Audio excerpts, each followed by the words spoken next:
majelis kayak begini, lama-lama sama Allah dikasih seneng. Mudah-mudahan kita sudah sampai tahap itu.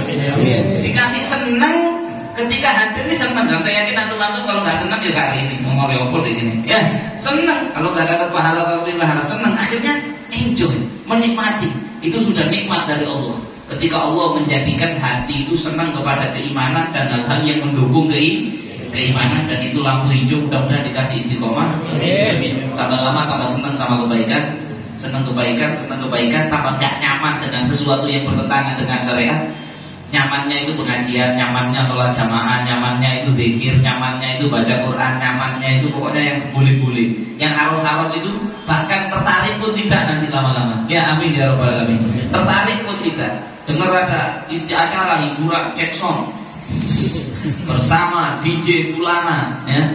Kemarin yang parah kita dapat informasi cekson di masjid. Ya Allah, ini di Kabupaten Malang sih. Ya untung bukan Kecamatan Malang. Ya. Kabupaten Malang di masjid, lokasinya di masjid. Saya tanya di sana informasinya acara itu untuk penggalangan dana pembangunan masjid, renovasi masjid. Astagfirullah. Ngundang, mungkin kalau kita udah undang, jadi ada dancer, ya, tukang joget perempuan. Ya Allah, ini ini wala talbisul haqqo bil batil wa tatumul haq. Jangan kamu campur antara yang hak sama yang batil. Masjid itu dibangun untuk ibadah. Kok Jackson orang transaksi jual beli di masjid itu tidak boleh. Padahal jual beli itu halal. Wa halallahu al-bai'a, no ayat Allah menghalalkan jual beli. Tapi saya yakin ulama sepakat jual beli di dalam masjid tidak boleh. Sampai sekarang nyang-nyangan motor di mana? Di masjid. Kemudian deal di dalam masjid itu tidak boleh. Pak tukang sebagainya bahkan tidak sah jual belinya. Kenapa? Karena masjid dibangun khusus untuk ibadah. Untuk ibadah. Masjid itu dibangun untuk ibadah. Kamu mau jual beli deh. Di rumah, di kantor, di warung, di restoran, terserah. Mau ketemu di hotelnya, mau ketemu di Embong, transaksi di Embong, monggo. Transaksi di kantor polisi, monggo. Tapi kok polisi ini kalau jatah ada coba ya. Anak kuliah, transaksi dimanapun, monggo. Di masjid jangan. Lo itu jual beli. Nah ini yang apa maksiat? Di masjid, boleh latari masjid, pokoknya tulisannya poster di masjid. Ya Allah, mudah-mudahan jangan sampai terulang di daerah-daerah kita ya, jangan sampai terulang lagi. Apa tadi? Nah kalau kita itu sudah sama Allah dikasih manisnya iman di dalam hati, itu dengar ada acara gitu, maksiat, ada orang mabukan, ada orang joget-joget perempuan, kepingin hadir itu tidak ada, bahkan risih, ya. bahkan kita risih karena kita senang di hati, asli salah. Nah itu sudah tandanya ada iman. Mudah-mudahan itu meningkat terus, insya Allah sampai nanti dicabut nyawa kita oleh Allah. Bukan harus dicabut karena memang harus dicabut, tidak bisa.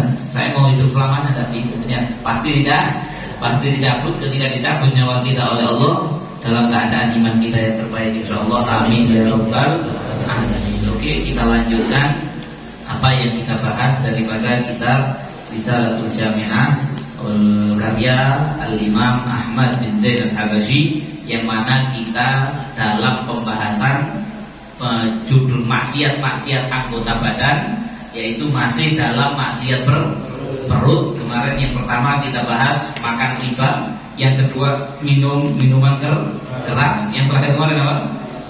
Makan haknya anak. Dan sekarang wa kulli ma harramallahu minal ma'kulati wal masyrubati. Dan maksiat perut yang berikutnya yaitu setiap apapun saja yang diharamkan oleh Allah minal ma'kulat, daripada segala macam bentuk makanan, wal masyrubat, dan daripada segala bentuk jenis minuman. Apapun makanan dan minuman yang diharamkan Allah, ketika kita masukkan ke dalam perut, maka itu adalah termasuk maksiat perut. Apa saja? Banyak. Ya, nanti dibagi menjadi dua. Muharramat al-ma'kulat wal masyrubat dibagi menjadi dua kategori. Kategori yang pertama yang namanya haramun lidzatihi, yang haram karena zatnya, karena fisiknya itu haram. Contohnya, nah kayak minuman keras kemarin masuk. Juga contohnya daging daging babi. Kemudian contohnya lagi apa? Darah. Ya, tadi saya dibaca tadi ceramah, dilapori sama masyarakat di situ. Ternyata masih banyak di daerah situ, bukan semuanya. Itu makan dede masih ada. Atau di kampung kita masih ada nggak? Sudah tidak ada ya. Dulu banyak dulu ya. Alhamdulillah sekarang alhamdulillah sekarang enggak.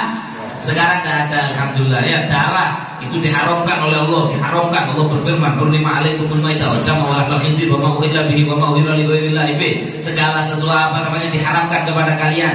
Daging babi, darah, kemudian maitah, bangkai. Ini haram secara zatnya, diharamkan oleh Allah Subhanahu wa taala. Dalam bangkai dikecualikan dalam dua jenis hewan, yaitu ikan dan belalang. Semua hewan yang hidup di laut itu halal sak bangkai-bangkainya. Semuanya. Beb, anjing laut bagaimana, Beb?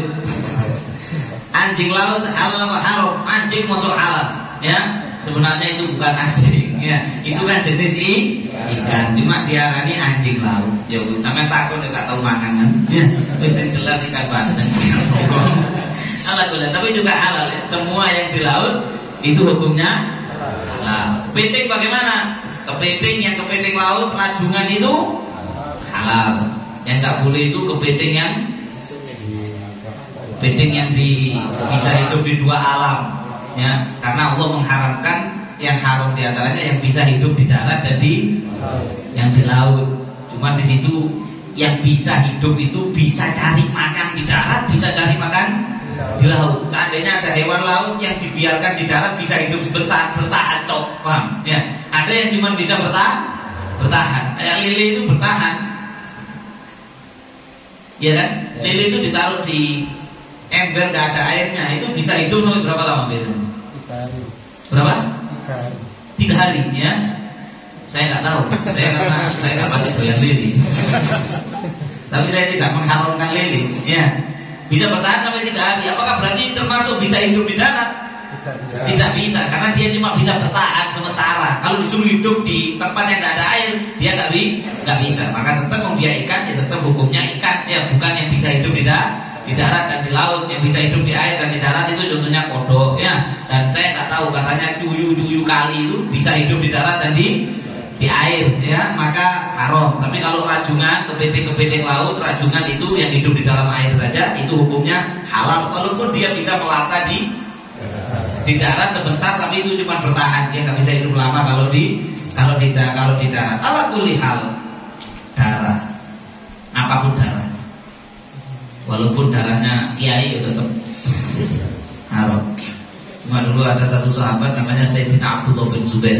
Siapa namanya? Sayyidina Abdullah bin Zubair. Itu dulu Nabi itu hijama. Apa hijama? Bekam. Selesai Nabi bekam, Abdullah bin Zubair itu masih kecil waktu itu.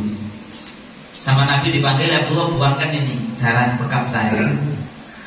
Akhirnya Abdullah bin Zubair ini mau dibuang, mau bantu nih darahnya kanjeng Nabi. Akhirnya diminum. Darahnya diminum. Sampai di sini para ulama ada yang mengecualikan bahwa kanjeng Nabi itu basyarun lakal basyar. Kanjeng Nabi itu manusia tidak sama seperti manusia ini. Bahkan sampai mohon maaf baul itu kecilnya Nabi itu suci, ya. Itu dibahas panjang lebar khusus untuk kanjeng Nabi. Kalau talampean sama saya itu najis, ya. Dan kemudian jangan langsung saya mau niru saya tak bersyukur sampai kalau bekam darahnya tak minum haram. Tidak boleh. Saya bukan Rasulullah Sallallahu Alaihi Wasallam. Ala kulli hal, ya, semua darah itu haram. Bangkai juga semua haram, dan kecuali bangkai ikan dan belalang. Cuma sekarang jarang orang makan belalang. Dulu Rasulullah beberapa kali memakan belalang dikarenakan keadaan. Yang waktu Nabi diboikot, nggak boleh di Mekah, tinggal di padang pasir. Sama kadang-kadang nggak ada makanan, Rasulullah makan belalang. Ya, karena belalang itu masuk kali bangkai disembelih nggak mungkin kan begitu, ya. Maka bangkainya halal. Kemudian apa tadi yang diharamkan Allah?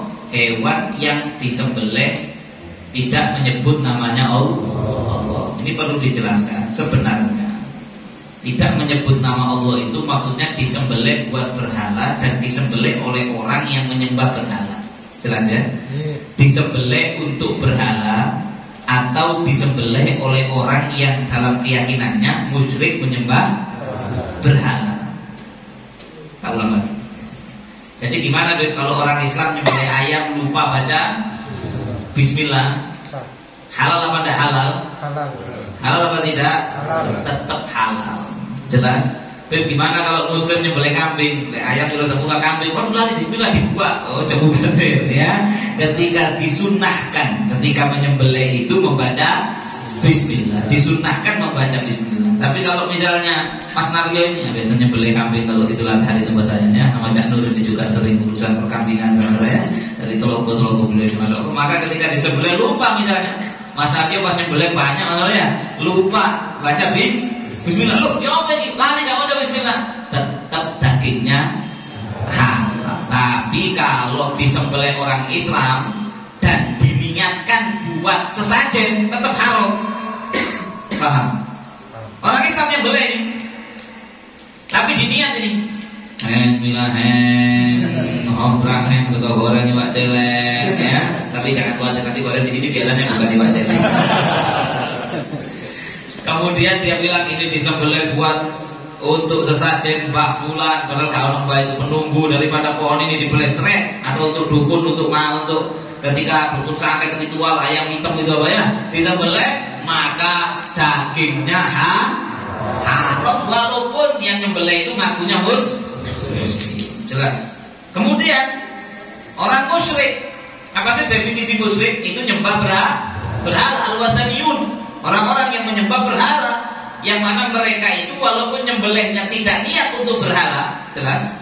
Walaupun nyembelihnya itu saking belek, ya, maka tetap sembelihannya itu haram. Dagingnya walaupun daging sapi haram, daging kambing haram, masuk ke dalam perut kita, ya maksiat perut haram. Pertanyaannya sekarang, ahlul kitab. Nah, ini yang sering dibahas ya. Allah Subhanahu wa taala berfirman, "Al-yauma uhilla lakumut thayyibat wa ta'amul ladzina utul kitaba hillul lakum." Kata Allah, makanan daripada orang ahlul kitab itu halal untuk kalian. Siapa ahlul kitab? Jadi kalau ahlul kitab ini non muslim ya. Ahlul kitab ini non muslim. Tapi kalau mereka nyembelih ayam sampai makan boleh. Mereka nyembelih sapi sampai makan boleh. Mereka nyembelih kambing sampai makan boleh. Manum ahlul kitab. Dalam mazhab Syafi'i ini yang kita ikuti, ahlul kitab itu adalah Yahudi dan Nasrani yang dari keturunan Bani Israel. Toh. Jelas.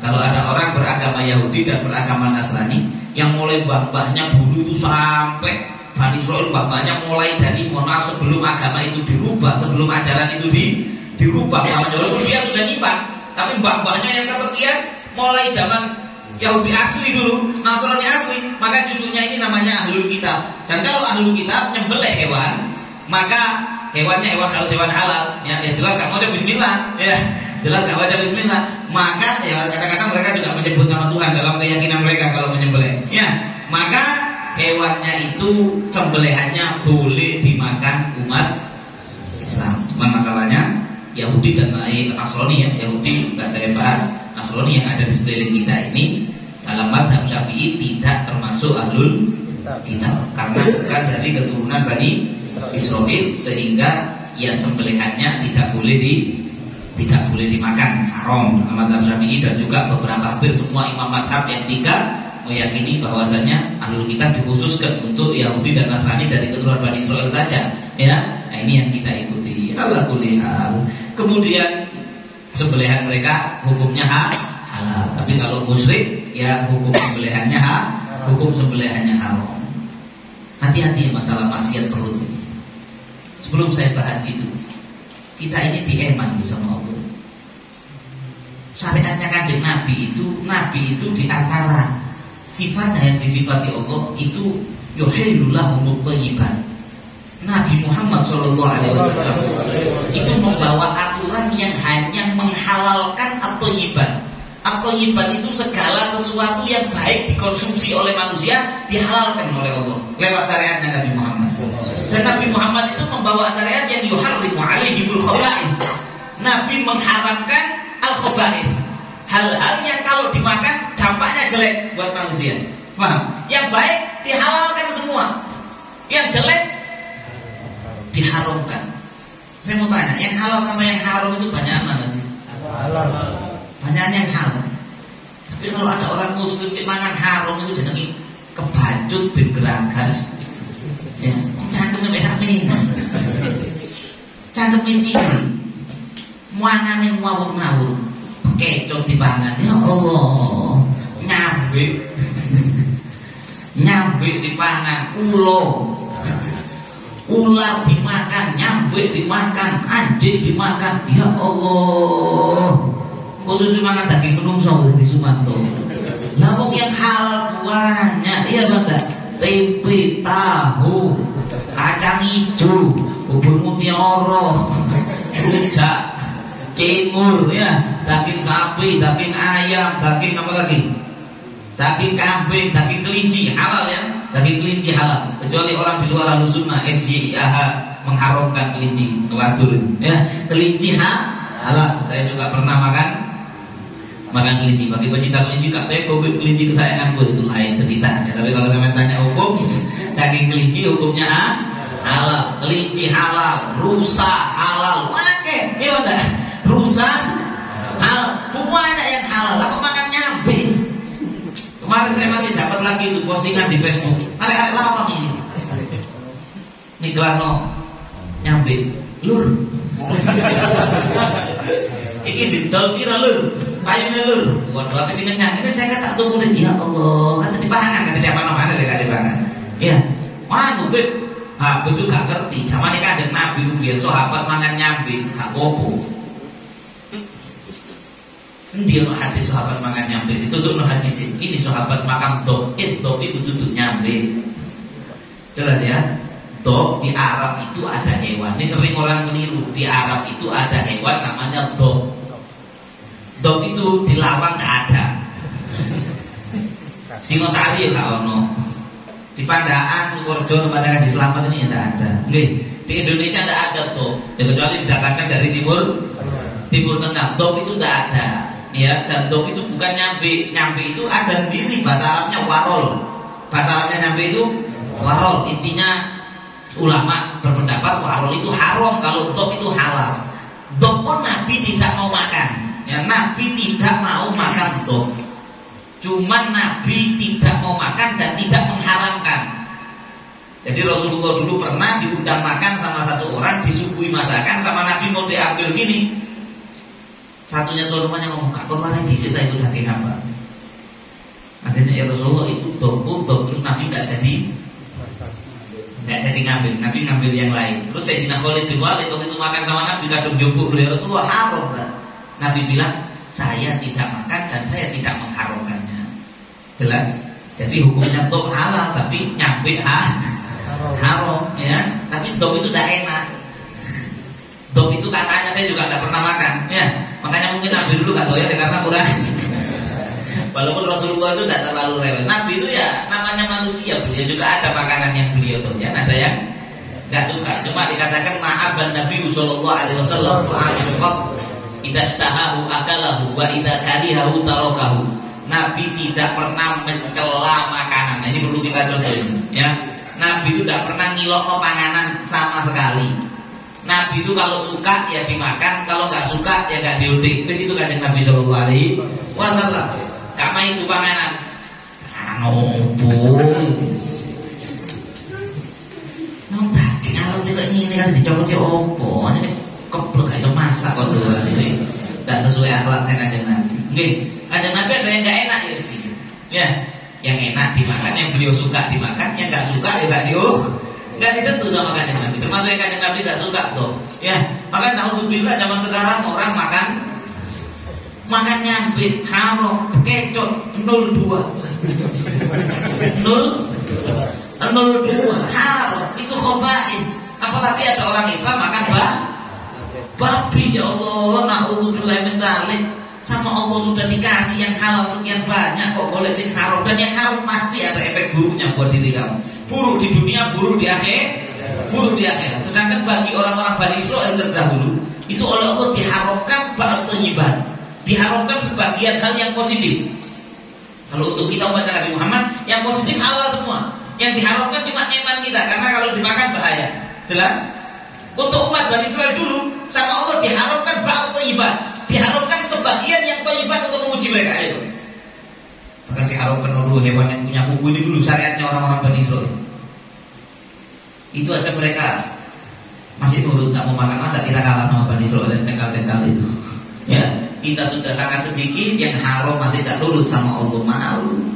Mulut yang dipakai makan dikasih sama Allah. Ya. Mulut yang dipakai makan dikasih sama Allah. Perut yang dipakai ternak dikasih sama Allah. Kok makan hal-hal yang diharamkan oleh Allah.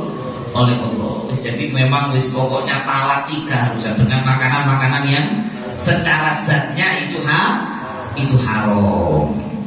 Kemudian sebagaimana kita ketahui ada lagi yang haram itu bukan karena zatnya, tapi karena cara mendapatkannya. Zatnya halal.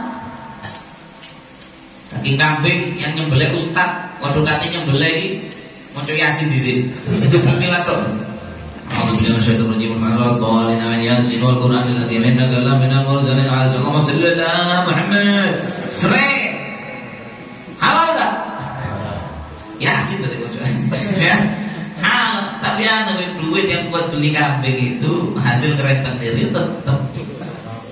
Makan dagingnya itu sama seperti makan daging babi, sama. Walaupun itu daging kambing, nyembelih moco Yasin. Bim, hukumnya makan nasi kuning bagaimana Bim? Tumpeng, ya enggak apa-apa. Tapi uangnya buat beli nasi kuningnya dari mana? Bim, saya tadi nyopet yo haram.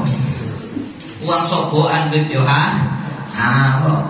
Uang hasil nipu ya sama. Makan nasi kuning itu hukumnya sama kayak makan babi, sama kayak makan darah, sama kayak makan bangkai. Kadang ada yang lucu, profesinya itu nipu, hasilnya nipu dipakai makan.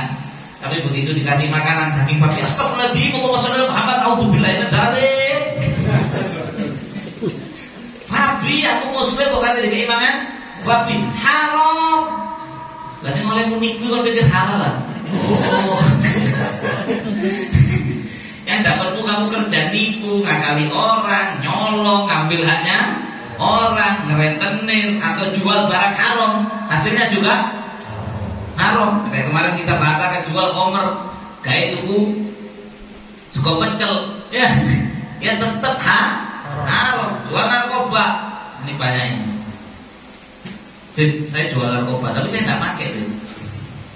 Hasilnya itu saya kasih ke buku rumah sakit, sebagian saya makan. Ya tetap itu makan nasi padang, tapi hasil jual narkoba, hukumnya makanannya haram, masuk ke perut ya haram. Dan saya ingatkan, dulu pernah saya bahas di sini, tapi saya anggap penting diingat terus bab ini.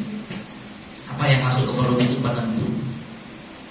penentu selamat gak selamatnya orang itu. Apa yang masuk ke perutnya. Ini yang paling penting, ma'asyiral muslimin. Gak penting sembahyang sunnah. Bukan saya yang meremehkan sembahyang sunnah, tapi kadang banyak yang balik. Sering saya sampaikan, tak ulang-ulang. Sembahyang sunnah penting. Kalau saya bilang sembahyang sunnah gak penting, saya nanti masuk paman rohibah sunnati falaisa minni, na'udzubillahi min dzalik. Tapi maksud saya, jangan sampai kita itu mendahulukan yang kalah penting dengan yang lebih penting. Paham maksudnya? Ya. Khususnya masalah warok, hati-hati kepada yang makan di perut ini. Banyak orang yang sembrono akhir zaman ini. Kata Sayyidah Aisyah, la taquluna 'anil warok wa huwa asasu hadzal-din. Kata Sayyidah Aisyah, kalian di akhir zaman akan lupa tentang warok, tentang hati-hati kepada apa yang kalian makan. Padahal warok itu asasu hadzal-din. Warok itu adalah pondasi utama daripada agama ini. Baik buruknya orang itu tergantung yang dimakan. Saya ulang sekali lagi, baik buruknya orang tergantung yang dimakan. Makanannya halal semuanya pasti soleh. Masih sedang itu apa soleh? Makanannya halal semuanya pasti soleh, imannya pasti bagus. Nabi yang jamin man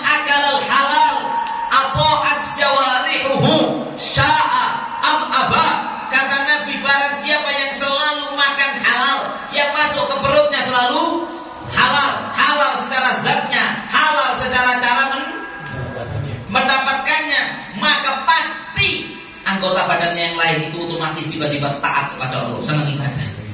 Saat apa, mau nggak mau. Orang begitu makan halal, saya makan halal tapi malas ibadah. Nanti keadaan yang memaksa dia tiba-tiba senang ibadah. Dia nggak bisa ngelak. Allah yang nyeting, paham? Sama kayak mobil itu, kalau dikasih bahan bakar enak, ya otomatis mesinnya enak. Cuma masalahnya sekarang yang pertama produk haram.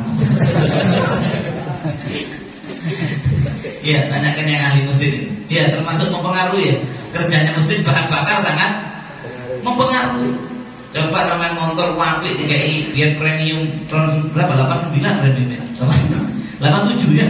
87 yang ono pasir-pasir itu. Ya, sampai beli Mercy yang mahal, yang paling mahal yang harganya 5 miliar, kayak ono premium zaman biyen itu. Atau premium separuh campur gas. Itu berebet iso mesinnya. Mesinnya iso berebet. Masih yang mobilnya regane miliaran tumpahannya dadi gae. Kerjanya mesin gak enak, bisa rusak, tergantung bahan bakar. Sama kesolehan seseorang itu juga tergantung bahan bakarnya. Kalau bahan bakarnya bagus, bahan bakarnya halal, maka pasti jadi soleh, pasti hatinya jadi bercahaya. Man akalal halal arba'ina yauman. Dalam hadis Nabi bersabda, barang siapa yang makanannya dijaga selalu halal selama 40 hari, nawwarallahu qalbah, hatinya dicahayai sama Allah, muruk hatinya. Kemudian ajro, kata Nabi, mengalir hikmah ala lisani. Dari cahaya dari hatinya tadi ngalir omongan hikmah. Kalau ngomongin orang masuk ke hatinya orang. Makanya dulu Syekh Abdul Qadir Jailani itu kalau baru berdiri assalamualaikum sudah banyak yang nangis. Kalau saya sekarang jeri-jeri sampai dulu nangis-nangis pokoknya. Ya, dikarenakan mungkin makanannya tidak sebersih beliau. Orang itu kalau sudah makan halal, masih gak ngaji, cuma makan halal atau gak ngaji, kok ngaji karena berdiri. Lu kok bisa? Ya disetting Allah. Berkat makan halal sampai kok makan halal terus percaya, kok gak kalau ngaji, diatur sama Allah. Mau ngaji. Wah, Allah seneng ngaji, seneng pulang. Diatur dari soleh. Mau gak mau kalau makanannya halal. Wa man akalal haram asad jawarihuhu sya'a am aba.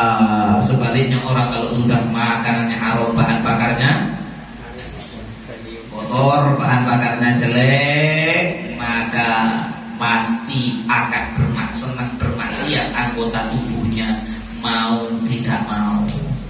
Beb, saya tidak bisa meninggalkan bisnis yang di dalamnya ada penipuan ini, Beb.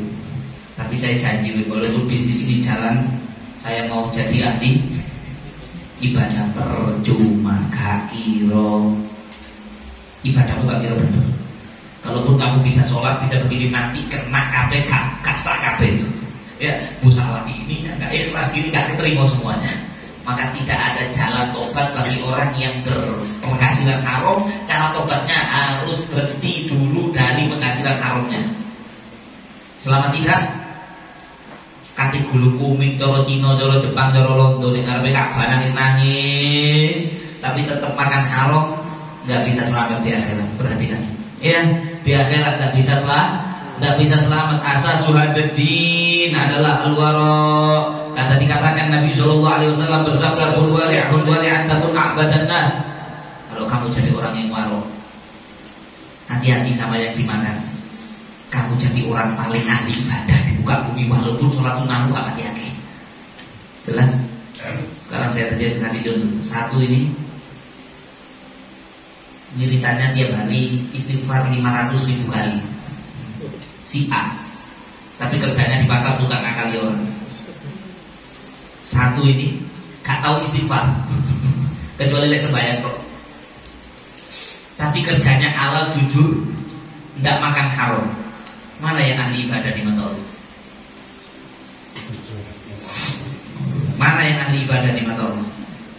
Yang ahli ibadah di mata Allah yang gak tahu istighfar, tapi makanannya halal.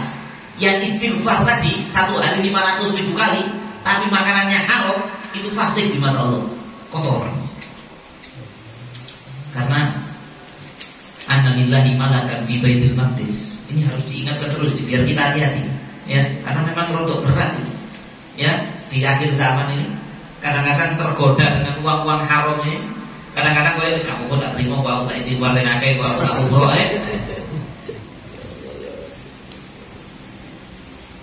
Ma Allah analillahi malakat di Baitul Maqdis. Allah itu punya malaikat di Baitul Maqdis. Yunadi kulla lailah. Malaikat itu setiap malam bersuara, man akalal haram, siapa yang makan haram lam yuqbal minhu sarfan wala adlan arba'ina yauman. Maka siapa yang makan haram tidak akan diterima oleh Allah ibadahnya yang sunnah maupun yang wajib 40 hari. Mulai dari makanan haram masuk ke perutnya, maupun itu haram karena zatnya atau haram karena cara mendapatkannya, maka semenjak itu dia mau ibadah sunnah kek, mau wajib apapun bentuk ibadahnya, Allah nggak mau nerima sampai H+40 dari dia makan haram. Nah sekarang pertanyaannya, kalau uang haramnya dipakai beli beras terus dia daging bendino, banyak ini yang terjadi, betul apa tidak? Dapat uang haram dipakai beli beras, berasnya taruh di rumah, didang sama istrinya tiap hari makan haram. Yang itu ya apa 40 plus 40 plus 40 kalau gak diterima kan ya sudah. Maka itu dikatakan Imam Abu Bakar Al-Warraq radhiyallahu taala pernah mengatakan tarkudanik min haram, meninggalkan satu keping uang saya ini 500 lipis, menghindari 500 lipis uang haram, ahab ilayya min ni'ati hajjah bimalil halal. Itu lebih saya sukai daripada haji 100 kali pakai uang halal. Balai mana? Menghindari 500 lipis haram. Kalau nggak salah malah subhat, kalau nggak salah bukan haram. Kalau nggak salah itu kalamnya beliau bukan haram, subhat. Meninggalkan 500 lipis subhat. Subhat itu remeng-remeng, setengah halal, setengah haram. Kata Nabi al halal bayyin, yang halal jelas, wal haram bayyin, yang haram jelas. Wa ma bainahuma umurun mutasyabihat, yang di tengah-tengah antara halal dan haram, remeng-remeng, itu namanya barang subhat. Barang siapa yang sering waqa'a fi syubhah, barang siapa yang sering sembrono makan barang subhat, pasti nanti kelebon barang haram. Soalnya namanya barang remeng-remeng itu kan 50-50. Bisa kecemplung halal, bisa kecemplung haram. Oh subhat, apa sikat subhat, kadang-kadang lepas kecemplung halal sih aman. Begitu sekali-kali pasti nanti kecemplung makan haram. Makanya kata Nabi, "Da'ma ya ribat ila ma la ya ribat." Tinggalkan yang kamu ragu. Kalau sudah pakai mau makan itu ragu, mau jadi makan. Nanti jangan was-was sampai bingung teman ya. Tapi dalam hal ini bagus was-was. Sampai was-was itu dalam wudu jelek. Ya, saya jelaskan. Was-was dalam wudu jelek. Was-was dalam sholat jelek. Was-was dalam masalah najis jelek. Was-was dalam masalah makan bagus. Jadi balik. Ini sering saya sampaikan di mana-mana, yang banyak dibalik. Wudu was-was. Sarung itu cipratan najis was-was. Masya Allah, kena berekoran titik gimana nya? Oh kasar. Tapi duit subhat lam. Makanan subhat las. Wis rumah maling diundang, dipangan undangannya, jamuannya. Ya. Sudah tahu yang undang itu rampok. Kamu diundang tasyakuran di rumahnya rampok. Terus dikei sego biryani kok mangan telo-telo. Padahal itu kamu tahu muhdhar penghasilannya dia itu kebanyakan dari yang haram. Sekarang gimana makan di rumahnya orang yang penghasilannya haram? Kalau penghasilannya dia 100% haram, maka makan di situ 100% hukumnya haram. Kalau dia itu ada haram, ada tidak, ya maka tergantung. Kalau lebih besar penghasilannya dari yang haram, maka haram. Kalau penghasilannya lebih besar yang halal, maka di situ masih halal, tapi berbahaya. Bahkan kalau Imam Ghazali bilang kalau terpaksa tanya sama orangnya, Pak, kamu sampai ini kan renten, ini kok ngasih makan saya, ini uang hasil renten apa gimana? Oh bukan ini uang hasil saya kerja lain, ya sudah, berarti halal. Tapi menghindarinya lebih baik. Nanti tersinggung, yang penting mau tersinggung timbang sampai telepon barang haram. Apa tadi? Orang kadang-kadang, itu pernah sering saya sampaikan, tak ulang lagi. Takut sama barang najis, sama barang haram nggak takut, itu dikatakan di kitabnya Ibnu Smith kayak anjing. Anjing itu ya perlu najasat, makan najis, makan dilati kencingnya sendiri. Kadang-kadang kalau mohon maaf buang air didilat-dilat sendiri, tapi begitu dia mau kencing kakinya diangkat, takut kecipratan kencingnya kakinya. Itu anjing. Jadi kalau ada orang mangan duit haram gak takut, tapi sama najis wedi sampai diubah balik-balik jadi wedi kena najis kayak apa, kayak na'udzubillah min dzalik. Apa tadi kata Imam Abu Bakar Al-Barra? Beliau mengatakan saya menghindari barang syubhat atau haram 500 lipis. Itu lebih saya harapkan menyebabkan saya selamat di akhirat daripada saya haji 100 kali pakai uang halal. Pakai uang halal ya. Saya haji 100 kali pakai uang halal, tapi kemasukan 500 perak haram. Mending saya tidak haji 100 kali, tapi tidak kemasukan 500 perak uang haram. Itu cara berpikir orang yang alim. Tapi kebanyakan akhir zaman enggak diwali. Enggak apa-apa kemasukan haram, yang penting haji. Ya kan begitu. Apa guna? Haji pakai uang haram lagi. Hajinya pakai uang haram. Tak jamin 100.000 triliun persen gak bakal mabrur hajinya. Tapi jangan menjadikan yang terima dan menolak hajinya orang itu kan hanya Allah. Sampai kan bukan Allah. Loh, kalau sampai ngerti itu, sampai ngaji, sampai tahu orang yang haji pakai uang haram gak bakal diterima. Wong dalam hadis sahih Nabi bersabda apa itu, baju ini kan hadisnya. Ada orang sholat pakai baju, bajunya beli misalnya rupiah 100.000, 90.000 uang halal, 10.000 uang haram. Jadi beli baju tadi 90.000 uang dari kerja, 10.000 uang mentit misalnya. Ya, maka 100.000 dibelikan pakai pakaian, dipakai sholat. Itu sholatnya sama Nabi Muhammad SAW dijamin tidak sah. Padahal itu baju loh, tidak masuk ke dalam perut. Lah kalau makanan itu jadi darah, jadi daging. Na'udzubillah min dzalik. Qala Imam Sa'ad bin Abdullah Ad-Dustari radhiyallahu taala anhu, man lam yakun mat'amuhu min halal lam yakshif min qalbi hijab. Barang siapa yang makanannya itu tidak ini wali besar ya Imam Sa'ad Ad-Dustari, beliau mengatakan barang siapa yang tidak menjaga makanannya sehingga kemasukan barang yang tidak halal, maka hijab di dalam hatinya nggak bisa kebuka. Ya, hijab di dalam hatinya nggak bisa terbuka. Wala tanfa'uhu sholatuhu wala siyamuhu, dan tidak bermanfaat bagi dia mau sholat kek, mau puasa kek, wala shadaqatuhu, walaupun dia sodako. Bib, ada fulan itu bib, insya Allah min ahlil jannah bib. Dia itu mafia, dia bajingan, mau merampoki hartanya orang. Tapi loman sama fukoro, manfaat tak sodakonya dia? Diterima tak? Kok sodako? Sholatnya kalau makan haram gak diterima, apalagi sodako pakai uang haram.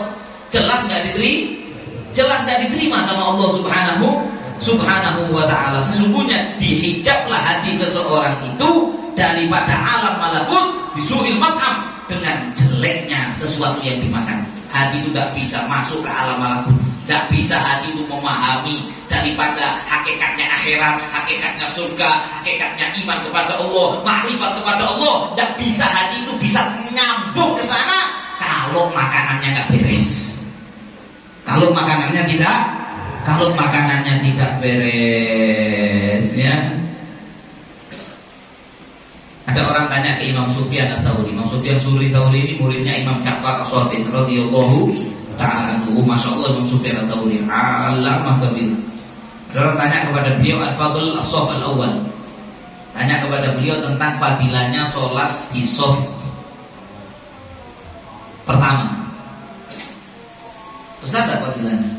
Itu kalau sampai buka kitab hadis mengenai fadilahnya sholat di shaf awal, itu sampai berlembar-lembar hadisnya.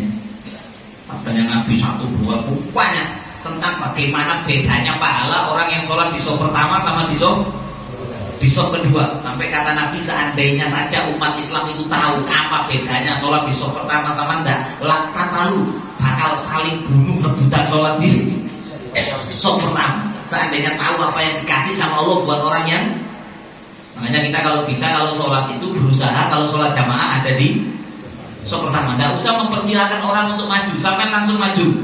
Jelas? Itu menunjukkan orang tak paham ilmu kalau ada di depan kosong. Kecuali kalau orang alim ya, di situ lain lah, adab sama ulama orang tua. Tapi kalau orang biasa, wis kosong sampai maju dulu, rebutan, ya, bukan malah mempersilahkan. Ada yang bilang, David, saya memang sholatnya itu istiqomah di sini, deh. Walaupun depan kosong saya tidak mau maju saya. Nah ini perlu dicuci kupingnya ini ya, sama pencuci yang di THT itu. Orang kalau begini, karena fadilah sholat di saf depan itu sangat luar biasa. Orang harusnya berebut, karena al-ithar, belum kita bahas masalah pertanyaan ini, ithar mendahulukan orang lain itu dianjurkan dalam urusan duniawi dan tidak dianjurkan dalam urusan ukhrawi. Mendahulukan orang dalam urusan makan, istimewa, orang lain biar makan. Ada acara oleh berkatan, langsung dikempit disik atau langsung dikenos sebelah ini. Ada macam-macam orang, ya. Ada yang waktu terima berkatan ini, aku langsung disingin di buri gini. Ada yang pokoknya wong liya oleh disik, ya. Ada yang seperti itu, pokoknya orang lain biar dapat dulu. Nanti kalau waktunya saya. Bahkan ketika dia sudah dapat, lihat di belakangnya ada yang belum dapat, dikasihkan. Karena makan itu urusan dunia, dia dahulukan orang. Sampai antri di ATM mau ngambil uang, ada orang belakang sampai kok sepuh, ya, saat mau jangan duluan. Bagus tak? Itu akhlaknya Rasulullah.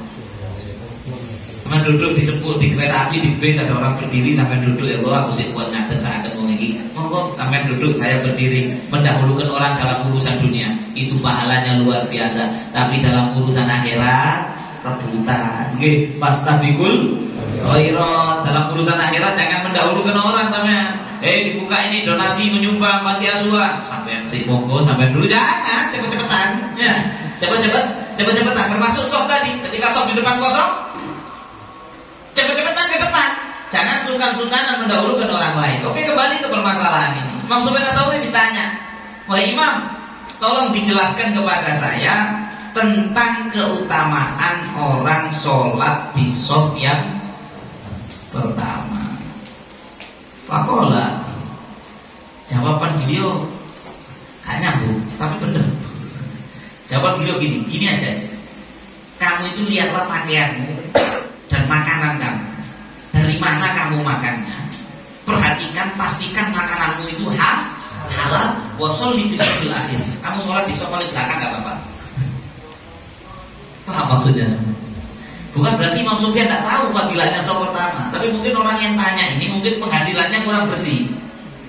Kalau penghasilan sampai kurang bersih, tidak usah tanya fadilah shaf pertama. Masih sampai sembahyang di dulu pengimaman gak diterima ya Allah. Jelas. Masih sembahyang dulu Ka'bah, tidak boleh itu ya. Seandainya sampai sholat di gone pengimamannya Masjidil Haram itu, ya ini imamnya di sini sampai di sini, itu tetap gak diterima. Jadi percuma kamu mau berusaha ke shaf depan, gak usah. Pangananmu sing bersih, hasil penghasilanmu pastikan halal. Sholat di shafil akhir, kamu sholat di belakang dewe, mlebu surga. Tapi kalau penghasilanmu gak beres, kamu makan haram, masih sembahyang di ngarep, tetap gak diterima. Gitu loh maksudnya, jelas ya. Jadi segala sesuatu fadilah, keutamaan amalan itu semua setelah kalau makan sudah halal. Kalau penghasilan kamu bermasalah, ojo ngomong fadilah, wis nanti dulu. Orang itu ya step by step, betul apa enggak? Ya, enggak bisa langsung mencolok. Anak kepingin tiba sama Syekh Abdul Qadir Jailani. Beliau itu katanya, Beb, kalau malam baca la ilaha illallah 700.000 kali. Saya mau niru, Beb. Isu dodol duren di pasar ngakali wong. Bengi kate niru Syekh Abdul Qadir Jailani. Ya Allah, niru Pak Jailani dulu iso. Ya Pak Jailani ini Masya Allah. Pak Jailani ini Masya Allah. Ya, Masya Allah suka pengajian, orang soleh. Ya, ngajak-ngajak orang ke sini. Ala kulihat. Kok kate niru Syekh Abdul Qadir? Kau sampai ditakbir 700.000 lah. Kok ditakbir 700.000? Ya. Saya mau munajat doa kepada Allah sampai nangis di tengah malam.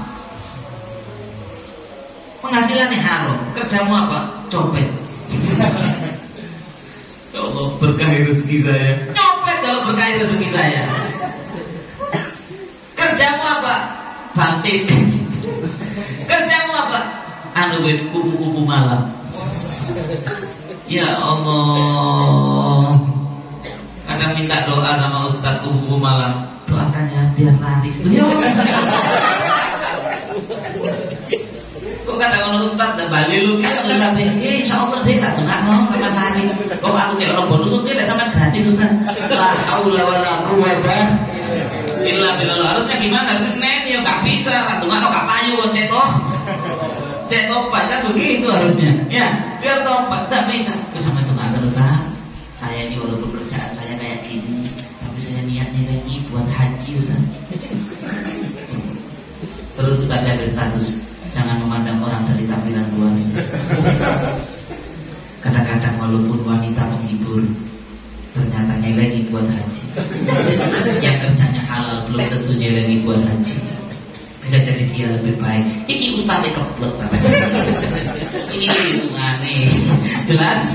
Saya mau tanya, nyelengi buat haji dari hasil melacur sama orang kerja halal tapi tidak nyelengi buat haji, mana yang lebih benar? Mending kerja halal tapi entek dipangan, akhirnya entek tidak nyelengi buat haji, daripada haji hasil melacur percuma, gak bakal diterima hajinya. Jelas ya? Masya Allah, ini banyak orang salah ini, makanya ada yang mungkin dulu ini pernah nyibak warok, pernah saya sampaikan kan di sini dulu pernah ngaji. Ya, pas masalah haki harus punya sifat warok sudah saya bahas, tapi bukan berarti saya itu tidak sengaja mengulangi. Saya sengaja biar ini karena perkara yang sangat penting.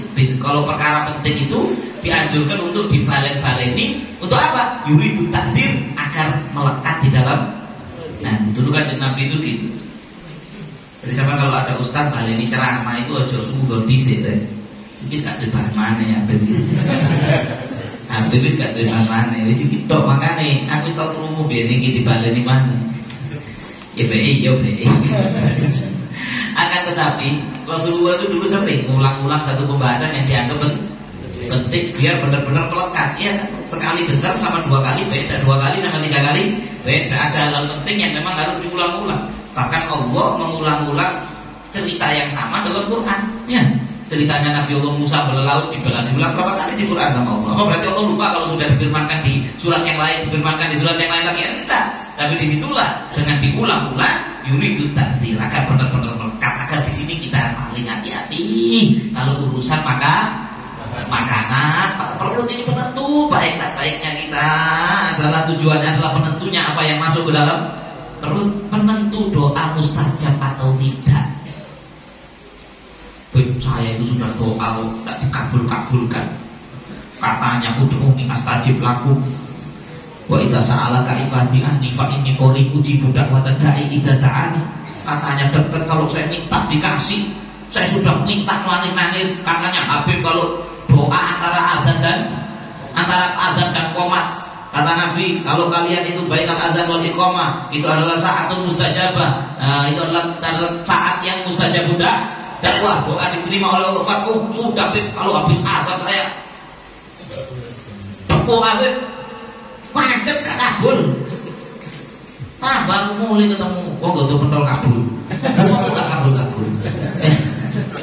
Katanya lagi kalau puasa, pas buka puasa doanya itu katanya Nabi sudah tetap gak kabul. Katanya kalau sulusul akhir minal lail sepertiga malam terakhir tetap gak kabul. Nah nanti kabul ya apa bandokanmu. Jelas makanan kamu, uangmu kotor, beras yang kamu beli pakai uang kotor. Kerjamu apa? Keamanan. Oh alhamdulillah. Keamanan apa? Keamanan diskotik.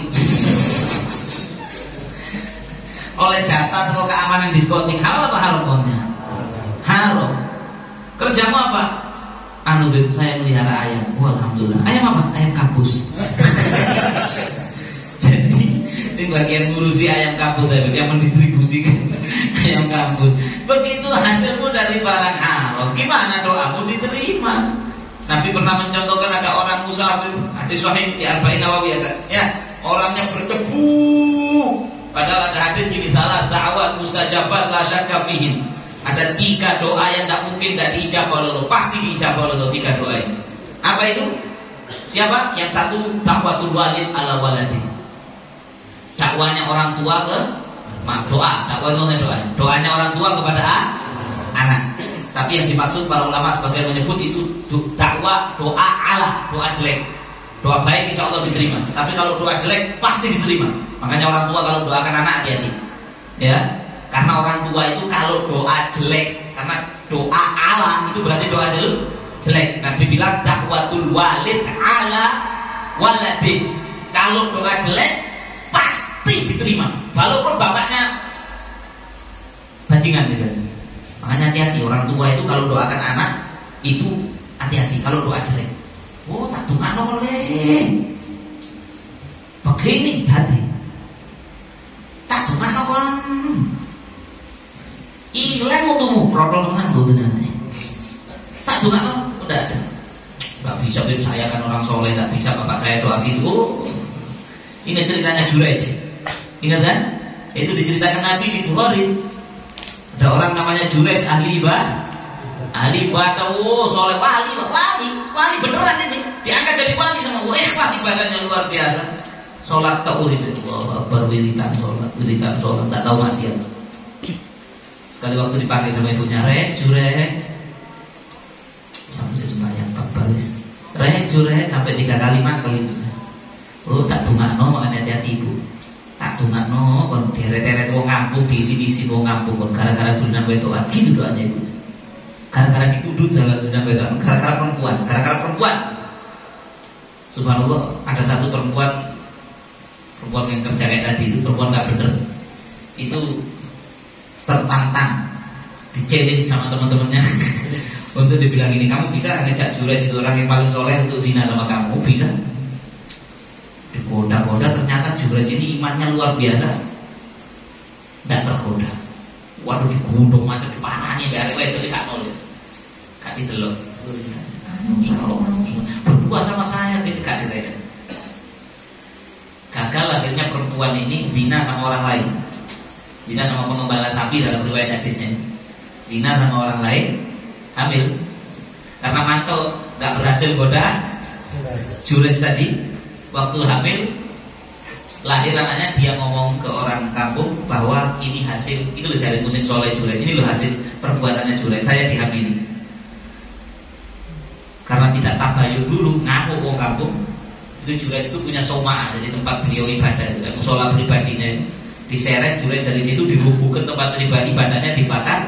Juraij itu diseret, yang dulunya dihormati sama masyarakat luar biasa, diseret, dibawa ke tempatnya penguasa. Pada waktu itu penguasanya marah, kamu itu tak pikir soleh, kamu begini, ternyata kelakuanmu pecah, kecewa kita sebagai penggemar sampean. Kita ini minta doa sama sampean, baik kelakuan pecah dan luka-luka. Juraij itu baik karena wali. Sudah bilang kan anak bayi yang dilahirkan sama perempuan itu, datangkan anak bayinya, putrinya dipegang ini sama Juraij. Ditanya, kamu anaknya siapa?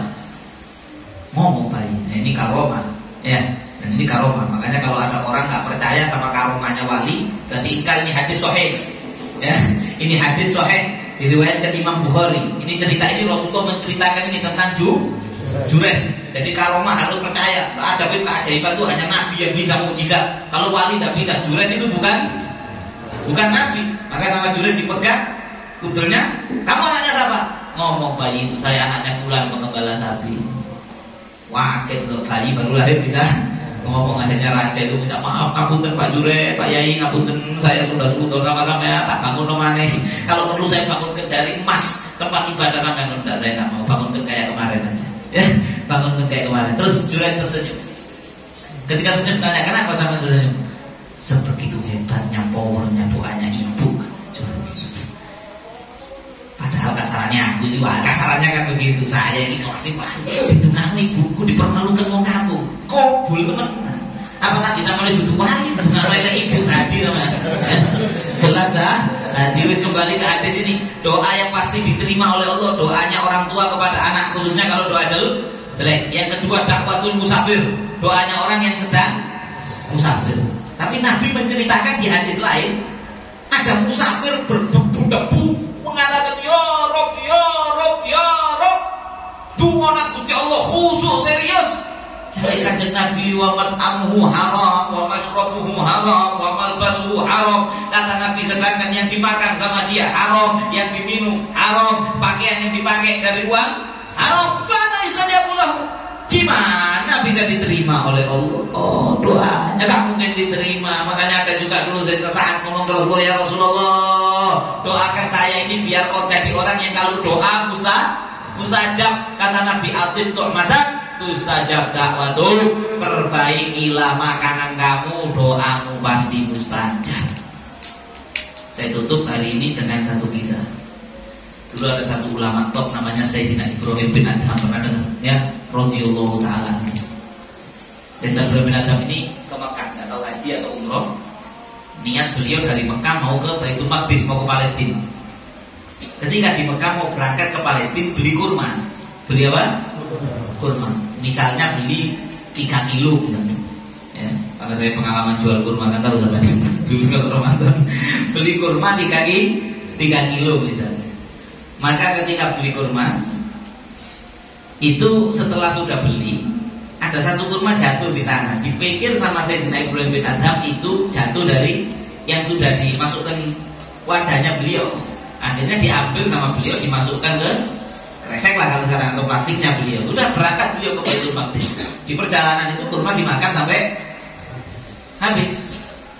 Ketika sampai di Masjidil Aqsa, beliau ini wali ya, sehingga di antara karomahnya beliau kadang-kadang bisa mendengarkan obrolannya malaikat. Maka waktu ada malaikat di Masjidil Aqsa ngomong, beliau dengar, ini diceritakan di kitab-kitab. Ini Dr. Ibrahim bin Adham yang terkenal doanya mustajab. Orang minta doa sama beliau mustajab, doanya mustajab. Ibrahim bin Adham orang minta doa ini tuh. Terus malaikat satu komentar, iya kemarin, sekarang sudah enggak. Sekarang sudah enggak. Sekarang udah enggak mustajab. Itu ya minta mendal doanya. Ya, doanya mendal, enggak diterima. Terus malaikat tanya, kenapa? Gara-gara apa? Gara-gara satu butir kurma. Kemarin itu jatuh, itu artinya dari punyanya pedagangnya, bukan yang hasil kiloannya dia. Dia ambil, dimakan, masuk ke perutnya. Sekarang doanya nggak mustajab lagi. Padahal nggak sengaja, ya. Padahal nggak sengaja. Mungkin kalau kita bahas secara fikih, itu masih halal itu mungkin, karena beliau itu kan tidak ada kesengajaan mencuri, ya. Namanya nggak tahu, dipikir jatuh dari reseknya, nggak taunya itu jatuh dari bakulnya. Maka ketika beliau dengar seperti itu, balik beliau ke Mekah dicari pedagang. Subhanallah, wafat pedagangnya sudah. Pedagangnya sudah wafat, dicari ahli warisnya anaknya, sampai anaknya dikasih ada kurma cerita, saya minta halal. Oh iya wah imam, tak halalkan. Ketika dihalalkan lagi, beliau doa mustajab lagi. Ya, itu satu butir kurma. Bagi kita ya opo kadang-kadang mangan haram, ngombe haram, doa gak diterima, protes nang Gusti Allah ya. Mudah-mudahan kita bisa ya. Dan juga saya sering sampaikan di sini, di akhir zaman ini memang fenomena ya. Orang yang bersih makanan halal tok itu langka. Hampir semua orang itu kadang-kadang secara tidak sadar kemasukan barang haram. Itu Muhammad bin Abdul Hajar mengatakan itu, ada jamaah yang tanya, kalau itu sampai juga makan haram. Terus beliau mengatakan la yastawi mayyakul wa yathak, tidak sama yang makan haram gak sengaja tapi dia kemudian santai-santai saja, dan orang yang yakul wa yabki, yang gak sengaja makan haram kemudian ditangisi di malam hari, ya Allah saya ini ya Allah makan gak tahu ya Allah, kalau ada yang gak sengaja haram ya Allah tolong sampai maafkan lain. Nah jadi yang apa yang kita bisa lakukan, kita berhati-hati semaksimal mungkin. Kalau sudah hati-hati kok kemudian gak sengaja kita telepon barang haram, kita gak tahu, nangis di malam hari kepada Allah, minta ampunan kepada Allah agar dimaafkan oleh Allah Subhanahu wa ta'ala. Sudah cukup, selesai maksiat perut ya. Insya Allah minggu depan ma'asil lisan, maksiat lisan yang nanti akan dimulai dengan al-ghibah, rasan-rasan. Nah ini maksiatnya orang ahli majelis ya. Biasanya orang ahli majelis itu mabuk enggak ya, mabuk enggak, minum makan babi enggak, ya kan? Tapi biasanya rasa-rasa nih sih proto abot ditinggal. Mudah-mudahan minggu depan kita hadir lagi. Ayo bareng-bareng kita menasihati diri kita masing-masing, bareng-bareng kita ngaji bab ghibah, bab rasan sebagai awal daripada maksiat lisan. Ini yang bisa saya sampaikan. Ada kekurangan mohon maaf. Ada pertanyaan dipersilakan.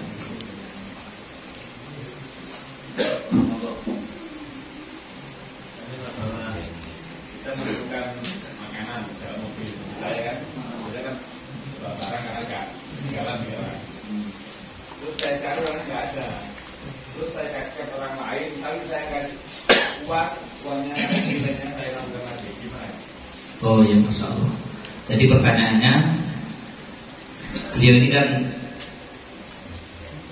bawa mobil, ya mobil untuk angkutan umum itu. Maka kadang-kadang ada orang penumpang bawa makanannya ketinggalan. Nah beliau mau hubungi ya nggak kenal, nggak tahu nomornya ya Pak Jailani ya. Gimana makanan ini? Maka ya memang nggak boleh dimakan. Ya sudah benar untuk hati-hati karena memang tidak memungkinkan untuk mengembalikan misalnya. Ya seharusnya kalau memungkinkan mengembalikan ya dikembalikan. Ya tapi kalau memang nggak memungkinkan dikasihkan orang nggak punya. Sudah benar dan nggak perlu diganti uangnya ke masjid. Kecuali kalau sampai ketemu orangnya, tiba-tiba orangnya nagih, nah perlu sampai ganti harganya makanan itu berapa, sampai ganti. Kalau enggak ya sudah, ya. Dan insya Allah orangnya ridho dan insya Allah orangnya ridho, ya. Itu kalau makanan. Tapi kalau harta, kalau makanan soalnya nggak bisa diibu, mampu, ya.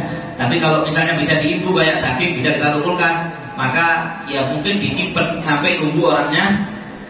Hukumnya menemukan barang, menemukan harta itu adalah dipegang, diumumkan selama 1 tahun. Misalnya saya sekarang nemu uang 1 juta di Ebong, saya pegang, saya tahu siapa yang punya ini, diumumkan. Siapa yang kehilangan uang, jangan ngomong 1 juta ya kabeh ngaku Bu, ya. Siapa yang kehilangan uang di daerah sini diumumkan di masjid. Sekarang ada grup, diumumkan di grup, ya, di grup ini di share sudah. Kemudian setelah diumumkan ditunggu sampai berapa tahun? 1 tahun. Nah boleh dipakai itu uang. Setelah 1 tahun kok tidak ada yang mengklaim, maka si penemu boleh pakai. Belikan dawet boleh, rujak boleh, bayar listrik boleh, sudah jadi haknya dia. Tapi kalau setelah 1 tahun tiba-tiba pemiliknya ketemu dan nagih, ya harus diluror, harus diganti, dilironi kok diluroni lah keluron kok dilironi harus diganti kalau ketemu. Kalau nggak ketemu ya sudah. Cuma sebagian ulama itu mending tidak diambil. Kalau saya mau ngambil prinsip yang ini, timbang kok tanggung jawab, kudu nyimpen setahun, kudu ngumumno ya kan? Ya. Jadi bagaimana? Kalau saya pribadi nemu uang di Embong, kagak cukup. Wis cek iku dadi tanggung jawab wong liya. Aduh itu. Pernah dulu saya masih ingat itu uang banyak itu saya nggak tega. Di India subuh-subuh saya masih ingat. Saya jalan sama beberapa teman saya di India subuh-subuh mau ke masjid, tidak dari hotel mau ke masjid subuh-subuh. Satu kota kecil namanya Payanur di India, saya masih ingat saya. Ya, kemudian kresek itu tendang dalamnya duit kok pakai segini duit. Ya, uang banyak. Jadi kasihan itu kayaknya uangnya orang mau beli apa, kayaknya nggak mungkin orang sugih lah duit nggak kira dua kresek kan. Ya, ini kayaknya orang mungkin pas-pasan mau beli apa jatuh uangnya. Petang-petang saya lihat uangnya, gambarnya mahkamah kan gitu. Ya, duit gambarnya Pak Guru itu. Maka uang pecahan agak besar-besar. Teman saya bilang, duit gimana mau dibawa dikasihkan masjid. Saya bilang jangan wis pura-pura gak ketok ya. Pura-pura gak ketok pinggir nonton daerah sini sambil ditungguin sebentar. Saya pura-pura gak ketok sambil nunggu di PE wongi balik kan kesian. Ya, PE wongi balik. Tapi saya kata ngomong no yo, gak iso bahasa tupas air. Tumpus gurai kalau akhirnya. Ya kemudian saya juga pernah kalung nggak tahu mas apa nggak mas. Kalung jatuh di Embong ini. Ya, sama teman saya pas jalan berdua sama teman saya di ambil gini, kalung, balik. Terus mending terus kita gak ketanggungan. Ya walaupun boleh kalau diambil terus diumumkan punyanya siapa. Saya kehilangan kalung, bulan setahun gak ada yang ngeklaim, baru boleh pakai. Tapi terus meninggalkan saya kata cukup kalung itu ya rezeki insya Allah gak mati kelaparan. Ya kalau orang itu sistemnya begitu itu tidak tamat. Ya kalau orang sistem berpikirnya begitu tidak tamat. Mau saya kalau masih gak cukup ini gak mati kelaparan. Moral itu penting. Cukup pada pertanyaan yang lain. Kau mati kalau udah gak ada yang lain. Cukup bawang ini. Pak Umar mau nanya. Oke. Dalam masalah ayam potong yang di pasar kadang-kadang tidak dilihatnya pas di tenggorokannya atas. Siap, lupa tadi mau saya bahas itu ya, termasuk bangkai. Kan tadi Allah mengharamkan maitah bangkai diharamkan. Nah, hewan itu kalau cara membunuhnya salah itu bisa jadi bangkai walaupun baca bismillah. Hewan itu harus disembelih, jelas, dan disembelih itu syaratnya harus putus saluran nafas dan saluran makan. Ada dua ya, yang tukang beli lebih tahu ya. Ada dua saluran tempat saluran makan sama saluran nafas. Yang dua itu harus putus del, bukan kepalanya harus del ya, tapi dua itu harus putus. Misalnya tidak putus dua-duanya, cuma sobek tok. Nah, ini saya sudah kemarin saya muter cari kaul apa ada ulama yang memperbolehkan seandainya salurannya sobek tapi tidak putus, ternyata tidak ada. Ijma ulama 4 mazhab tetap bangkai seandainya dua saluran itu tidak putus atau salah satunya tidak putus. Maka kalau ada ayam tidak putus dua saluran makan sama saluran nafas, maka bangkai. Hukumnya haram, dimakan haram. Jadi gimana kalau sudah beli jengkol kok gak putus? Balik nona bakule. Anu ono bakule sampai ini dodol di pasar Lawang. Mayoritas umat Islam ini belian apa ini? Ya, belian apa? Yang hati-hati. Ya. Memang selama ini saya tidak tahu. Dibilangi Mas Arif itu pertama saya diceritain di pasar banyak tidak putus kaget saya. Soalnya kita beli ayam harus ketok-ketokan itu. Ya, lebih. Nah sekarang kita beli potongan gimana? Ya, secara fikih kalau sudah ketok-ketokan sampai tahu yang jualan muslim ya halal. Halal. Tapi ya kalau sampai bilang warung hati-hati ya harusnya untuk pilih-pilih tubuh itu kepada yang penjualnya itu yang kira-kira nyekeli nanggung hukum ya. Kemudian kalau disembelih sampai putus del ya Beb. Dibodeng ini. Dah. Bukan hanya dua urat putus putul. Halal apa haram? Halal. Ya. Mending putul. Walaupun makruh sebagian ulama mengatakan kalau nyembelih kayak gitu itu makruh, tapi makannya tak makruh, nyembelihnya aja kurang bagus, tapi tetap karena kata Nabi kalau kalian menyembelih pak ahsinul dzibha, ya sing apik etika menyembelih coba wong kecep cedek koyo kecep. Ada kabarane video tapi orang non muslim ya, dia kambing ini dipanggang langsung tepat tes langsung muncul. Tapi seandainya orang muslim begitu gimana? Halal ya, hukumnya halal walaupun ya etika menyembelihnya salah, tapi hukum dagingnya halal. Mending diketok ngono daripada ndak putus. Dia bilang, kalau saya nyembelih gini seret sampai putus lama, yang saya sembelih ayamnya 300. Ya harus, pokok putus ya mau bukan ondel, ya pokok harus putus. Kalau ndak putus maitah, kalau maitah haram. Hasil yang jualan kayak gitu uangnya haram, yang beli sudah tahu ndak putus haram. Kadang ono tuku ayam saekor di warung ketok sih si butuh mulu sininya gak ono. Aduh ya Allah, saya pernah kayak gitu. Aduh haramnya naudzubillah min dzalik. Ini kasus terjadi. Makanya dulu di zaman Sayyidina Umar radhiyallahu taala anhu jadi khalifah, orang itu kalau mau ke pasar itu harus ngaji dulu beberapa bab. Kamu mau apa? Jadi tukang potong, ngaji dulu sama sahabat yang pintar Bapak ini masalah cara motong yang benar. Kalau kamu belum hatam, tak boleh jualan ayam. Itu dulu Sayyidina Umar. Tapi berlebihan enggak? Sampai sekarang ya di Malaysia itu gitu, ada sertifikat. Orang kalau mau nyembelih ayam itu ada sertifikat dari pejabat agama. Kursus dulu, kursus nyembelih. Datang ke pejabat agama, kalau sini MUI, datang penyembelihnya ke MUI, dikursusi sampai ketika prakteknya sudah benar baru dapat tauliah menyembelih namanya. Ya, surat izin SIM, tapi bukan SIM mengemudi, surat izin menyembelih. Ya, kalau nggak punya itu nggak boleh. Ya itu hati-hati, bener. Ya, hati-hati. Nah terus Beb, respon itu. Ada pertanyaan lain? Monggo. Assalamualaikum. Kadang ada yang ayam itu udah bau, nggak tahu nggak laku disimpan di es kalau lama atau emang kondisinya seperti itu gimana?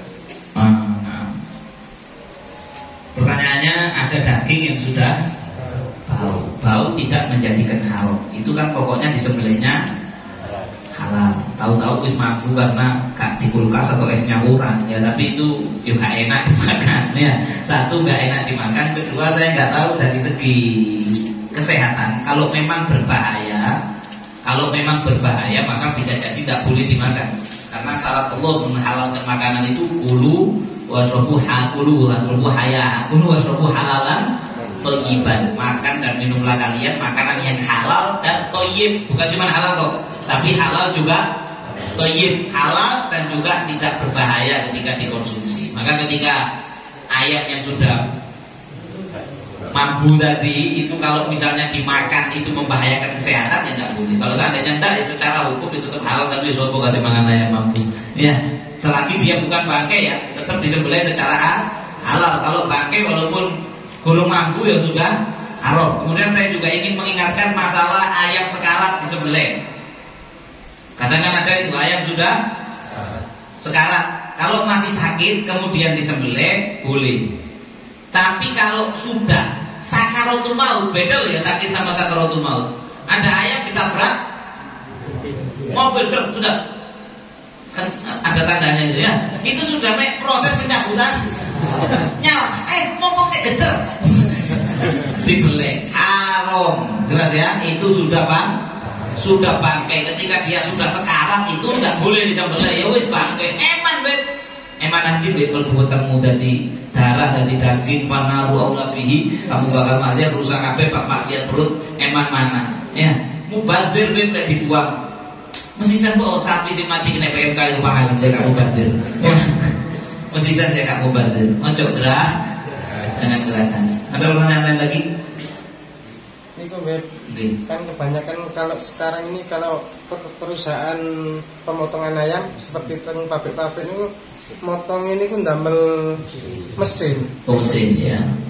Bagaimana hukumnya? Biasanya kan dicangkalkan jalan terus dipotong sama mesin. Iya, oke. Bagaimana hukum? Pertanyaannya bagaimana hukum ayam yang dipotong di perusahaan dengan mesin? Hukumnya ini halal.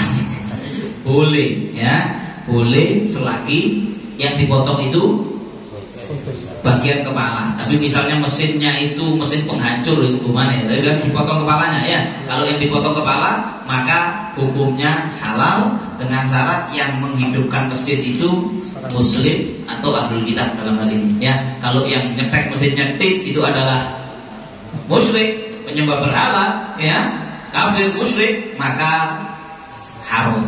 Jelas? Kemudian hukum hewan yang dibedil. Nah, ini juga saya sampaikan ya. Hewan yang bedil. Film saya hobi membedil apa? Nyambeknya hal. Bedil bujune apa macam? Menembak burung misalnya. Ya, saya katanya hukum negara berburu boleh nggak boleh. Tapi sekarang misalnya nembak burung apa bedanya? Burung dara. Kalau burung darahnya orang nggak boleh. Ya, tapi misalnya ke hutan nembak burung, hukumnya boleh nggak? Ditembak burungnya, dor mati, pakai apa tidak? Tidak, ya halal. Lu kan katanya harus disembelih. Pengecualian masalah berburu, harusnya beleh ya kok. Tidak bisa. Allah itu mempermudah, jelas ya. Dia tidak bangkai karena berburu. Lo tadi kalau nggak putus katanya haram. Nah itu kalau tidak berburu. Kalau berburu sampai sekarang berburu burung. Masih kira kalau nggak sebelah nggak bisa. Karena tembak walaupun mati tetap halal. Jelas ya. Ditembak mati tetap. Syaratnya yang nembak muslim tetap sunnah baca.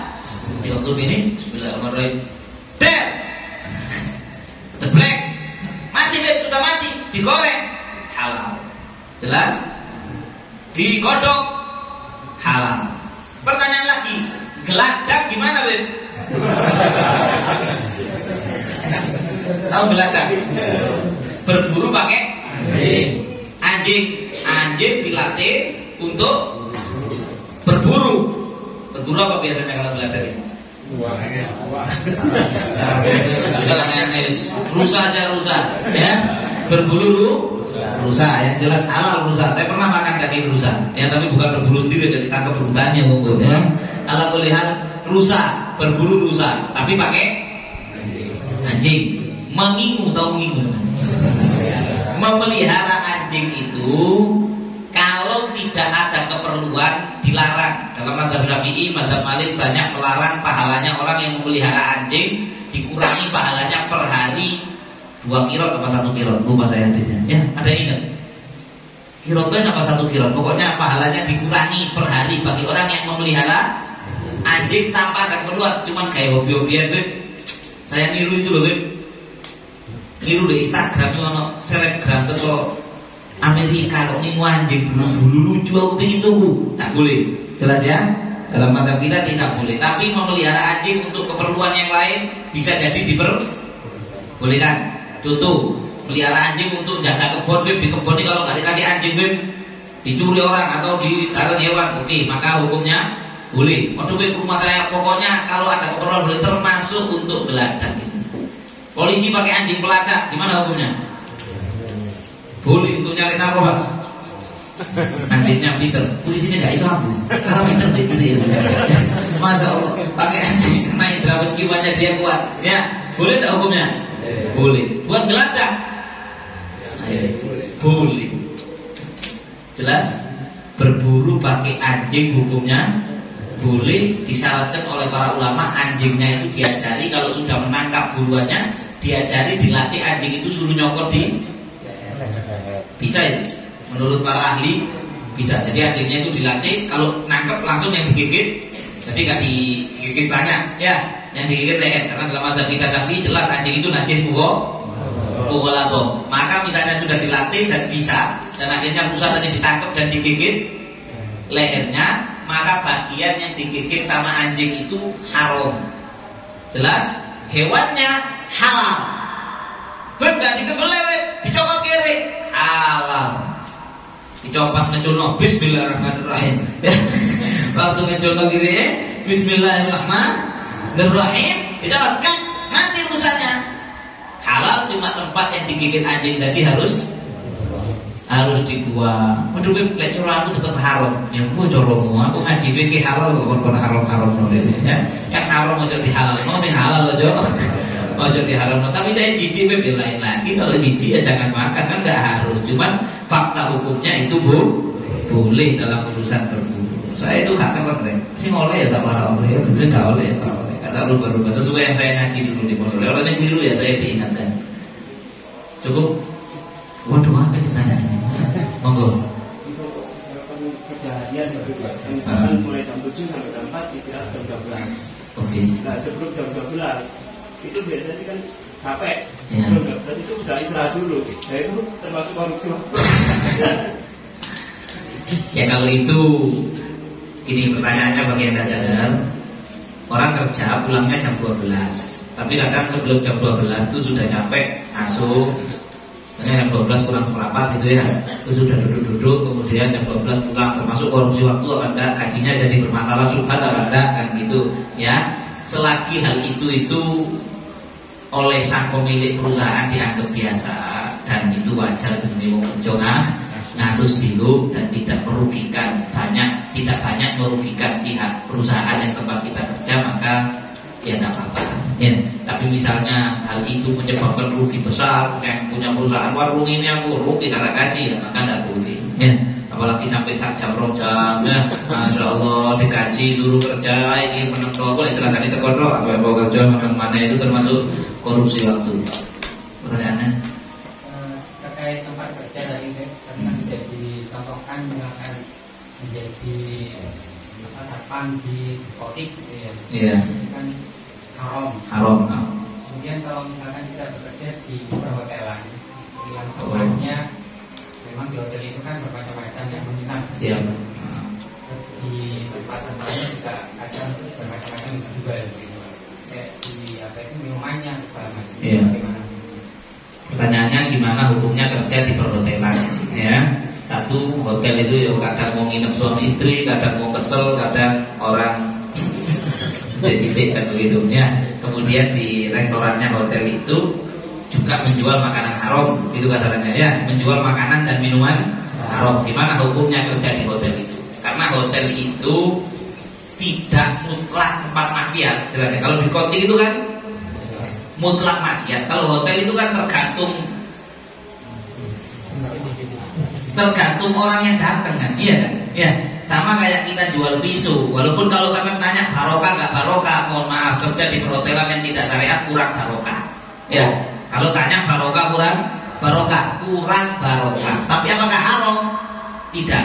Kerjanya bagian apa, Beb?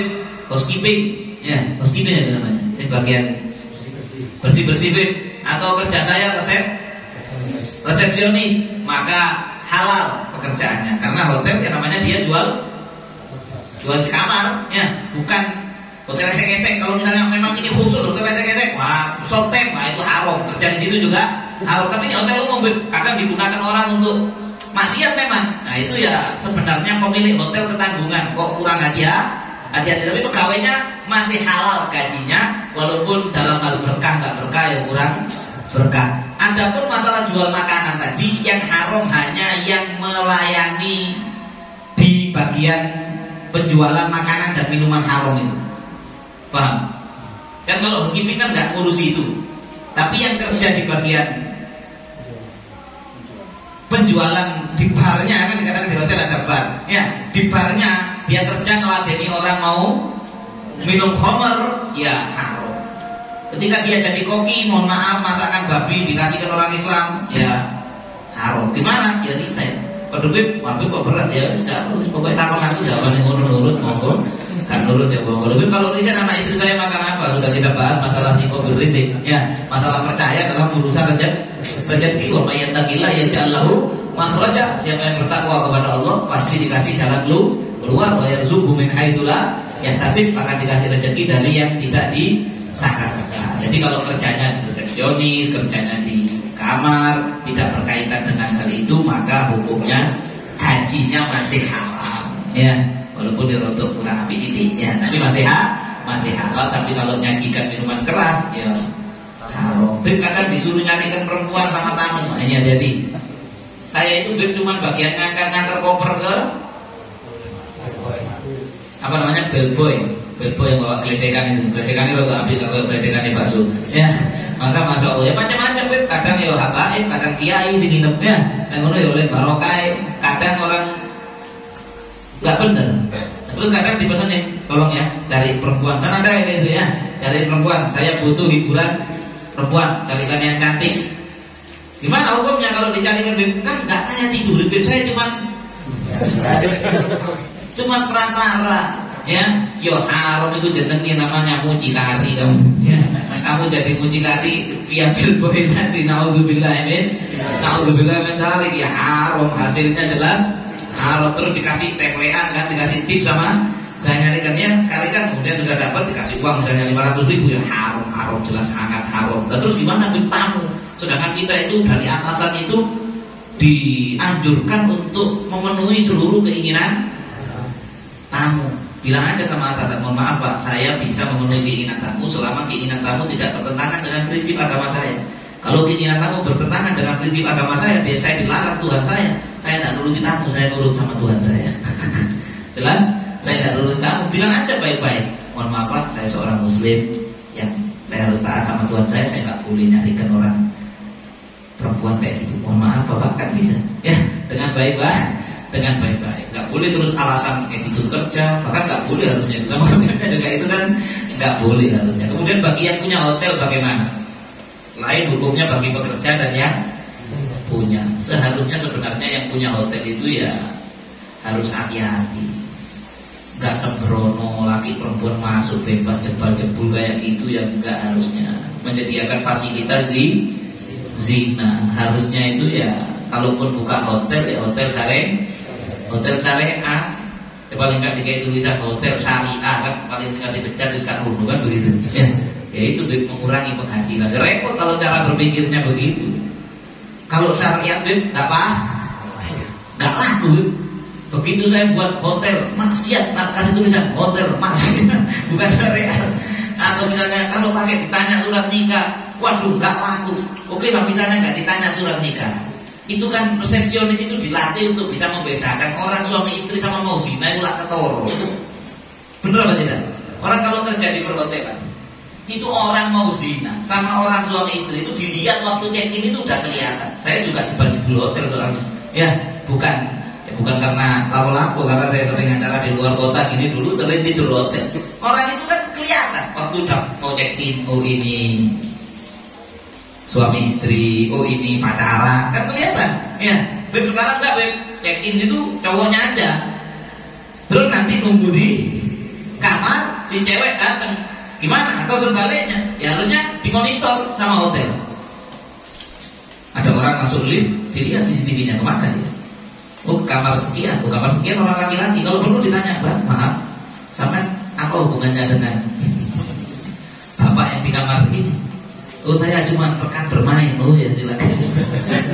Alhamdulillah, ya. Jadi kerja punya hotel, memiliki hotel yang tidak syar'i, yang bebas orang mau zina mau gini, tidak barokah. Bahkan kalau memang itu mendukung daripada perbuatan zina, menjadi mempermudah orang berbuat zina, bisa haram hasilnya. Nauzubillah min dzalik. Saya pernah ketemu sama orang kaya, Habib ini waduh miliuner, bahkan mungkin uangnya puluhan, bahkan mungkin tidak tahu puluhan miliar atau ratusan miliar, tidak tahu, pokoknya kaya raya.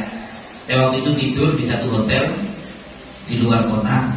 Hotelnya itu syar'i, syariat, tapi miliknya orang di luar Ahlussunnah, paham? Ya, sehingga kalau kita nyetel TV di hotel itu dakwahnya mereka. Jadi dakwah, jadi mempengaruhi ke aliran tersebut, paham? Wah, ini bahaya ini. Ya, bahaya itu yang gitu ya. Bahaya ini. Akhirnya kebetulan di kota itu saya ketemu sama Habib yang kaya raya. Waktu ngobrol saya ngomong, Beb, saya tidur di hotel ini kok begini. Sebenarnya kita itu, saya waktu itu ngomong gini, kita itu Beb, harusnya Habib ini punya urunan Habib yang sugi-sugi model kayak sampean ini kan begitu ya. Urunan buat hotel nanti di satu kota kan bisa. Ya misalnya hotel ini namanya banyak. Terus beliau jawabnya gini, waduh, saya itu diwasiati sama abah saya, kamu silahkan usaha apapun bangun ini, jangan buka hotel. Jadi saya itu jadi benar juga ya. Ada benernya juga ya, walaupun secara mutlak tidak salah kalau hotel syar'i monggo, tapi ya untuk hati-hati. Kadang mau syariat, kadang mau sih, mending kalau zina ke hotel syar'i aja, nggak ada sweeping. Alhamdulillah. Ya mungkin itu jawaban. Kalau kurang memuaskan, saya mohon maaf yang sebesar-besarnya. Apa Mak? Si Mal belakang ada lagi. Sebelaman lebih monggo. Assalamualaikum warahmatullahi wabarakatuh.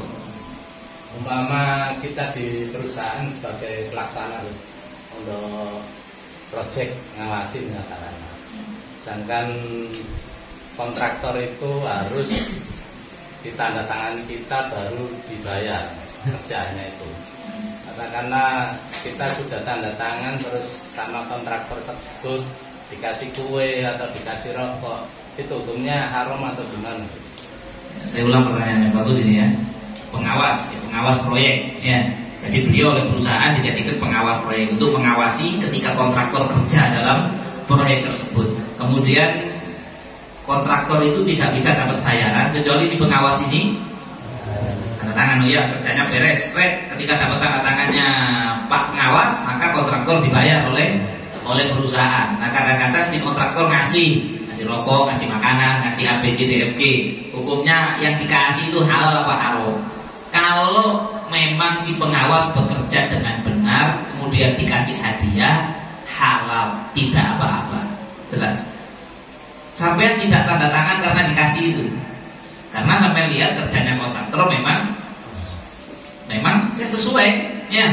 Memang seandainya pun nggak dikasih sampean tanda tangan, tapi sampean dikasih, bagaimana hukumnya? Halal. Kasih kue, halal. Dikasih iPhone, iya halal. Sangat mau dikai hadiah secara agama ya. Saya nggak ngomong hukum nanti masalah KPK ini nggak ngerti saya kalau itu. Tapi kalau secara syariat hukumnya halal. Tapi kalau misalnya gara-gara dikasih tadi yang harusnya belum tanda tangan, akhirnya tanda tangan, atau misalnya sebelum awal kerja terus dilulu dhisik si pengawas ini biasanya dikasih segala macam, kemudian si kontraktor belik nakal, dikurangi semennya, dikurangi ininya, tidak dilaporkan oleh pengawas. Padahal pengawas itu digaji untuk melaporkan gitu, betul apa tidak? Ya, digaji untuk kalau ada kontraktor ini nakal, tolong dilaporkan, dan kita tangani. Tapi karena nyogok, saya pura-pura kaget wis. gitu ya. Saya pura-pura kakek itu ditandatangani beres, sempurna pekerjaannya bagus. Cek. Kenapa? Terima hadiah. Nah ini haram. Hukumnya haram. Ini yang dimaksud Nabi ar-rashi wal murtashi finnar. Yang nyogok dan yang disogok sama-sama masuk neraka. Jelas saya kira ya. Saya kira jelas. Jadi kalau dikasih ya silakan ngasih. Tapi ya misalnya kamu nggak benar itu tetap nggak tanda tangani. Masih kamu ngasih mercy sama saya, ya. Kadang kontraktornya tiba-tiba ngasih mercy, bisa karpe untuk aku hadiah. Tapi kalau misalnya nakal, ya tidak saya tanda tangani. Kalau kontraktornya tanya loh, saya sudah ngasih mercy, nggak ada hubungannya itu. Kalau sampai mau sampai nambah lagi, kalau nggak ikhlas, saya tetap kerja jujur sesuai perintah atasan saya. Sudah wis, apa mal?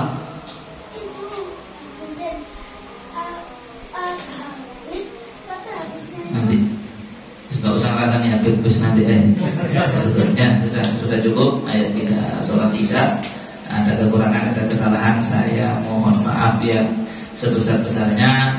Insyaallah kita ketemu lagi di minggu yang akan datang. Kalau terlalu panjang mohon maaf, sampai keringingan hadirin mohon maaf yang sebenarnya. Pertanyaannya banyak sampai jam 8 lebih. Kita sholat isya, setelah sholat makan seadanya, duduk 4-4 seperti biasanya. Kalau nggak cukup 4-4 ya 5-5. Kita dengan kondisi dan situasi, jangan pulang dulu. Barokah ya, makan bareng-bareng itu barokah. Yang makan bareng-bareng makan bareng-bareng barokah. Insyaallah dapat keberkahannya majelis. Hadza wa minkum. Assalamualaikum warahmatullahi wabarakatuh. Ya Rabbana atarafna bi annana atarafna wa annana asrafna ala laba asrafna fatub alaina tauba تغسل لكل حوبة واستر لنا العورات وآمن الروآت واغفر لوالدينا ربي ومولودينا والآل والإخوان وسائر الحلان وكل ذي محبة أو جيرة أو صحبة والمسلمين آمين يا ربي فاسمع فضلك وجود منا لا بانتساب منا بالمصطفى رسولي نحظى بكل سولي صلى وسلم ربي عليه حق الحبي وآله وصحبه عدد تخصيص بي والحمد لله في البدء والتناهي.